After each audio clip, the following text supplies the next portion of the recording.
রব্বুল আলামিন কোরআনে কারীমের মধ্যে বলেন, কুল হাল নুনাব্বিউকুম বিল আখসারিনা আমালা। আল্লাহ রব্বুল আলামিন বলেন, হে নবী,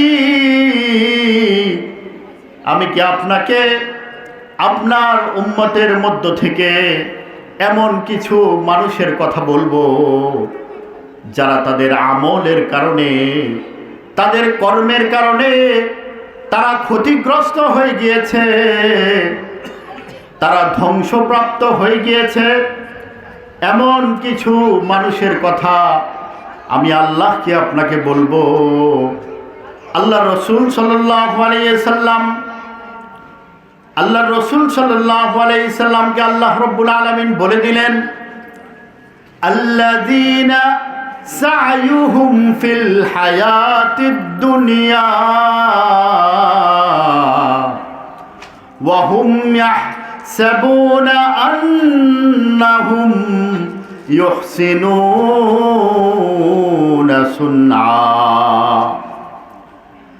আল্লাহ রব্বুল আলামিন বলেন, তারা হলো ওই সমস্ত লোক যারা দুনিয়ার মধ্যে এমন গুনাহের কাজ করে, এমন অন্যায় কাজ করে, যে অন্যায় কাজ করার পরে তারা অন্যায়কে অন্যায় মনে করে না।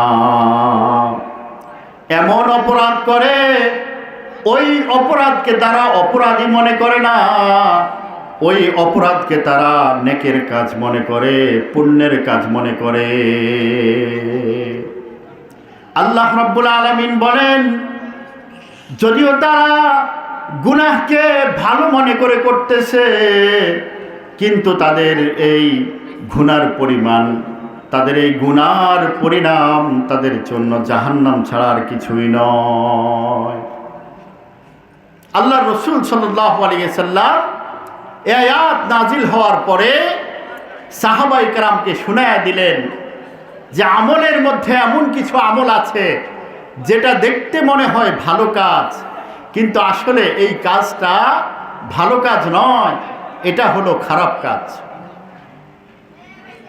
আমরা আল্লাহ রাব্বুল আলামিনের মেহেরবানিতে কালিমা পড়ে মুসলমান হয়েছি, আমাদের হৃদয়ের মধ্যে ঈমান আছে, আমাদের মুখে কালিমা আমরা উচ্চারণ করি, আমাদের কর্মে কাণ্ডের মধ্যে আমরা কালিমার বাস্তবায়ন ঘটাই আল্লাহ রাব্বুল আলামিনের হুকুম মানার মাধ্যমে। কিন্তু এই কাজগুলো করতে গিয়ে কখনো এমন কিছু কাজ, এমন কিছু ইতিকাদ আমাদের অন্তরের মধ্যে আমরা লালন করি, যেটার কারণে আমাদের আমলগুলা নষ্ট হয়ে যায়, বরবাদ হয়ে যায়। এজন্য আল্লাহ রসুল বলেছেন, তোমরা ঈমান এনেছো ভালো কথা, কিন্তু তোমরা ঈমানকে রক্ষা করে চলতে হবে।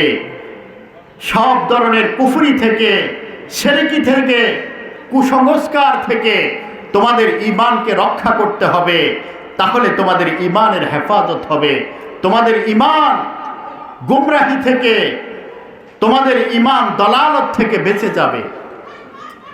এজন্য মেরে ভাই, ঈমান আনা বড় কথা নয়, ঈমানকে রক্ষা করা হলো বড় কথা। এই বিষয়টা বুঝার জন্য আমি আপনাদেরকে একটা দৃষ্টান্ত দিব, একটা মিসাল দিব, উপমা দিব। আপনি কোটি টাকা খরচ করে বিশাল একটা অট্টালিকা করেছেন,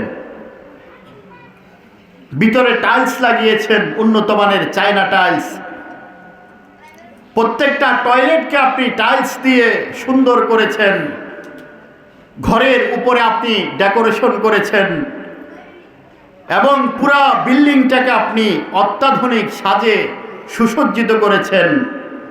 যদি আপনি এত সুন্দর করে, এত কোটি টাকা খরচ করে আপনি যে বিল্ডিং করেছেন, যদি এই বিল্ডিংয়ের মধ্যে আপনি বিল্ডিংকে ঝাড়ু না দেন, মাকড়সার বাসা পরিষ্কার না করেন, যদি আপনি এই বিল্ডিংকে মাঝে মধ্যে টাইলস ক্লিনার দিয়ে টাইলসগুলোকে পরিষ্কার না করেন, মাঝে মধ্যে স্প্রে না করেন, এবং এখানে যদি আপনি কন্টিনিউ না থাকেন, তাহলে দেখবেন আপনার কোটি টাকার বিল্ডিং 1 বছরের মাথায় এটা জিন পেতনির বসবাসের স্থল হয়ে যাবে।